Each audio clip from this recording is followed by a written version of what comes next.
Друзья, всем привет! Устанавливаем дымоход на крыше. Крыша у нас тут непростая, высота тоже приличная. Нахожусь где-то на 4-м этаже, дом трехэтажный. Лестница не достает до крыши, приходится подниматься сначала на дерево. Вот там спиленное дерево, и с этого дерева уже на крышу.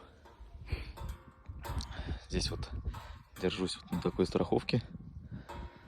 Это вот капля, механизм называется. Поэтому печник — это еще и альпинист в какой-то степени. Сейчас покажу вид. Вот такие виды здесь. Там речка. Здесь вот деревня. Лес, красота.